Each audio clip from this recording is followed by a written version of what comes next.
بھولی تیری راہوں میں شامی ستم ہم چلے آئے لائے جہاں تک قدم اپنا غم تھا گواہی تیری حسن کی دیکھ قائم رہے اس گواہی پہ ہم کس کو شکوہ ہے در شوق کے سلسلے ہجر کی خط جاؤں. السلام علیکم ناظرین، میں ہوں فروخ سہیل گوئندی. ہمارے پروگرام کی آج کا موضوع ہے 5 جولائی 1977 کو نافذ ہونے والے مارشاء اللہ، اس کا پس منظر اور پیش منظر. ناظرین، 7 جنوری 1977 کو وزیر اعظم پاکستان جناب ذوالفقار علی بھٹو نے پاکستان میں عام انتخابات کا اعلان کیا. اس اعلان کے ساتھ ہی اس وقت کی اپوزیشن 9 جماعتوں پر مشتمل ایک اتحاد تشکیل دیا جس کا نام پاکستان قومی اتحاد رکھا گیا. جنوری سے 7 مارچ تک پاکستان میں بھرپور انتخابی مہم ہوئی اور 7 مارچ کو ہونے والے انتخابات میں 200 نشستوں پر پاکستان پیپلز پارٹی نے 200 ہی امیدوار نامزد کیے، جبکہ پاکستان نیشنل الائنس نے 169 امیدوار نامزد کیے. بلوچستان میں پاکستان نیشنل الائنس نے ملٹری آپریشن کے حوالے سے بائیکاٹ کیا اور اس طرح ہونے والے انتخابات میں پاکستان پیپلز پارٹی نے واضح اکثریت کی، جبکہ پاکستان قومی اتحاد نے 36 قومی اسمبلی کی سیٹیں جیتیں. ان انتخابی نتائج کے بعد پاکستان نیشنل الائنس نے 7 مارچ کے بعد 10 مارچ کو صوبائی اسمبلیوں کے انتخابات کا بائیکاٹ کیا اور انتخابی نتائج کو ماننے سے انکار کیا، اور اس کے بعد احتجاج کا ایک سلسلہ چلا اور اس احتجاجی مظاہروں میں پورے ملک نے ایک شدت اختیار کی. جون 3 کو پی این اے اور پاکستان پیپلز پارٹی کی حکومت کے درمیان مذاکرات ہوئے اور 3 جولائی تک یہ مذاکرات تقریباً 13-14 اس کے راؤنڈز ہوئے. اس وقت کی مذاکراتی ٹیم میں جو لوگ شامل تھے، آج ہمارے پاس دونوں طرف سے ایک ان حوالے سے مذاکراتی ٹیم کے اراکین شامل ہیں، اور ہمارے پاس جو موجود مہمانان گرامی ہیں جناب عبدالحفیظ پیرزادہ ذوالفقار علی بھٹو کی کابینہ کے وزیر تھے اور اس 3 رکنی مذاکراتی ٹیم میں شامل تھے جو پاکستان پیپلز پارٹی کی حکومت کی طرف سے مذاکرات کرتی تھی. اسی طرح جناب پروفیسر غفور احمد جو پاکستان قومی اتحاد کے سیکرٹری جنرل اور اس وقت جماعت اسلامی کے نائب امیر تھے، اس 3 رکنی مذاکراتی ٹیم میں شامل ہوتے تھے جو پی این اے کی طرف سے شامل مذاکرات کرتی تھی. ہمارے تیسرے معزز مہمان جناب پروفیسر ایم ڈی خان ہیں جو پاکستان پیپلز پارٹی کے سینئر رہنما ہیں. پاکستان کی سیاست اور تاریخ پر ان کی گہری گرپ ہے. جناب پیرزادہ صاحب، 3 جولائی کو پاکستان پیپلز پارٹی اور پی این اے نے آخری مذاکرات کا راؤنڈ کیا. مفتی محمود صاحب نے ذوالفقار علی بھٹو صاحب کو فون کیا کہ ہم مذاکرات کرنا چاہتے ہیں، آپ اپنی ٹیم کو تیار کریں، اور کہا جاتا ہے کہ وہ ایک معاہدے پر پہنچ چکے تھے. اور اس کے بعد 4 جولائی کو کیبنٹ نے میٹنگ کی ذوالفقار علی بھٹو کی صدارت میں، اور 4 جولائی کی رات کو 2 بجے ملٹری آپریشن ہوا. ایسی کیا صورتحال تھی کہ مذاکرات کی کامیابی کے بعد فوج نے یہ سمجھا کہ یا ضیاء الحق نے سمجھا کہ ماشاء اللہ نافذ کیا جائے؟ میں جہاں تک میرا علم ہے کہ فوج نے تقریباً 25 جون کو یہ فیصلہ کر لیا تھا کہ انہوں نے موو ان کرنا ہے اور ٹیک اوور کرنا ہے، قطعی فیصلہ کیا تھا. ان کی یہ رائے تھی کہ یہ مذاکرات جو ہیں وہ ناکام ہوں گے اور اس کے بعد کشیدگی کی وجہ سے ان کو انٹروین کرنا پڑے گا، جس کے انڈیکیشنز 15 مئی سے آ رہے تھے. لیکن بنیادی طور پر جتنے بھی اصولی پوائنٹس تھے یا دوسرے پوائنٹس تھے،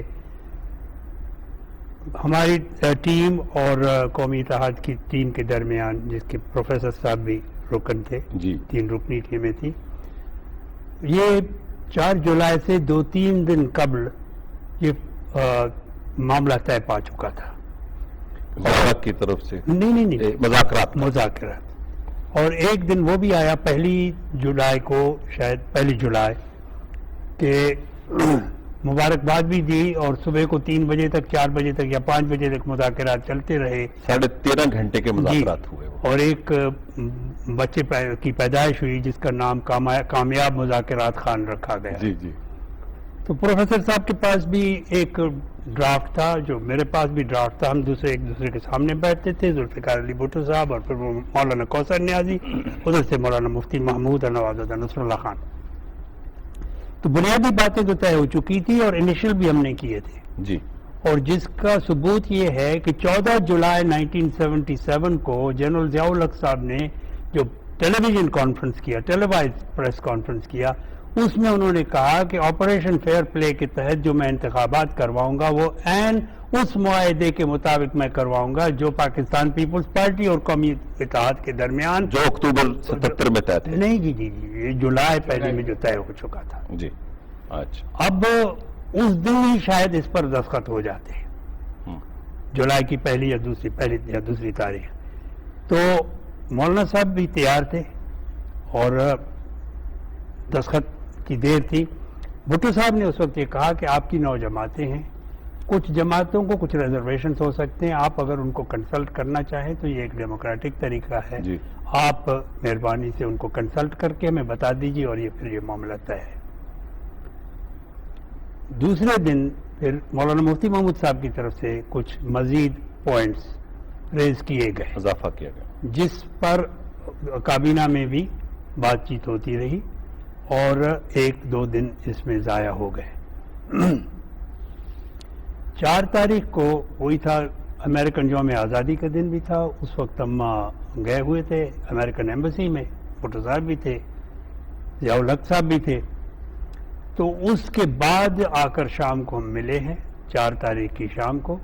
کابینہ کے مختصر اجلاس کے بعد بھٹو صاحب نے مجھے کہا کہ کیا خیال ہے؟ میں نے کہا جی یہ پوائنٹس جو ہیں ان میں کچھ بھی نہیں ہے اور ان کو قبول کر لیا جائے.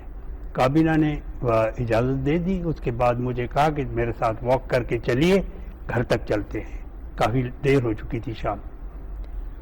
گھر پہنچے تو کہا کہ غلام مصطفیٰ جتوئی کہاں ہیں، ممتاز علی بھٹو کہاں ہیں، وہ کابینہ کے بعد چلے جا چکے تو ان کو بلا لیجئے.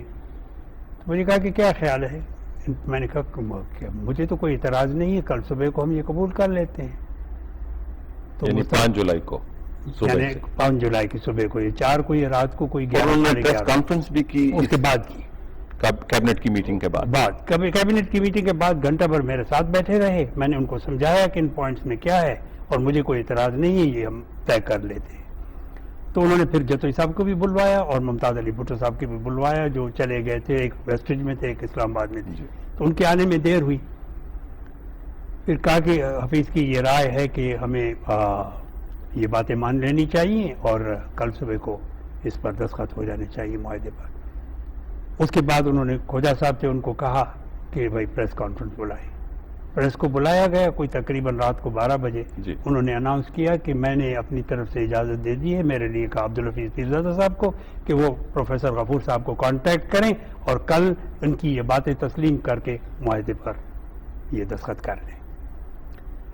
یہ کوئی 12-12:30 بجے کے قریب ختم ہوئی پریس کانفرنس. پھر کہا کہ چلے چل کے کھانا کھاتے ہیں. کھانا کھا کے 1:10 پر میں اور ممتاز علی خان بھٹو اسلام آباد کی طرف ڈرائیو کر کے گئے اور جتوئی صاحب ویسٹریج چلے گئے اپنے گھر میں جہاں پہ وہ رہتے تھے. 2:10 پر میں، جیسے میری عادت تھی، میں جلدی سے جا کے کپڑے اوپر سے بدل کے شلوار قمیض پہن کے بغیر چپل کے آ کے دفتر میں بیٹھتا تھا. کوئی ارجنٹ تو بات تو نہیں، کوئی انٹیلیجنس رپورٹس وغیرہ تو نہیں ہے. وہ بیٹھا تھا تو 2:10 پر دروازے ٹوٹنے کی آواز آئی اور فوج کا دستہ سنگینوں کے ساتھ اندر آ گیا اور آ کر اریسٹ کر لیا. اس سے پہلے انہوں نے پولیس کو ڈسارم کیا تھا. باہر جو گارڈ تھا، نوکر میرے بیٹھے تھے، انہوں نے ریزسٹ کیا تو ان کو مارا تھا اور پھر دروازہ توڑا اور میں دفتر میں بیٹھا تھا. پہلے تو میں نے دروازہ بند کرنے کی کوشش کی تو پھر کوئی کرنل صاحب تھے، انہوں نے کہا کہ جناب ہمارے احکامات صرف آپ کو گرفتار کرنے کے ہیں، اس لیے مہربانی سے ریزسٹنس نہ کریں. تو میں نے دروازہ کھولا. پھر انہوں نے اریسٹ کیا. اس کے بعد آپ کو سہالہ ریسٹ ہاؤس لے گئے؟ نہیں، اس کے بعد یہ کہا کہ آپ اوپر جانا پسند کریں گے. میں جانے لگا کپڑے وغیرہ بدلنے کے لیے تو ساتھ آئے. میں نے کہا نہیں، میرے بچے اکیلے آپ اوپر نہیں آ سکتے. اس طرح سے چلے. پھر مجھے کہا کہ مولانا کوثر نیازی صاحب کا گھر ہمیں پتہ نہیں ہے. ان کے گھر میں ان کو لے گیا، ان کو اریسٹ کیا. ممتاز علی بھٹو صاحب کو اریسٹ کر کے لا رہے تھے. پھر بیچ میں 0 پوائنٹ پر کوئی آدھا گھنٹہ کھڑا کیا. ہم نے سمجھا کہ اب کام تمام ہو رہا ہے، جس طرح سے ہوئے. پھر ہم پہنچے چکلالہ پہنچے اور جیسے ہی چائے شائے پلائی اور اس میں دیکھا کہ چکا خان صاحب بھی تھے اور غلام مصطفیٰ کھر صاحب کو بھی لے آئے. غلام حسین بھی تھے، وہ بعد میں آئے. وہ اور شیخ رشید صاحب ان کو بعد میں اریسٹ کیا. جیسے ہی صبح ہوئی اور روشنی ہوئی تو ہم ان میرڈ آفیسرز کوارٹرز میں ایک طرف تھے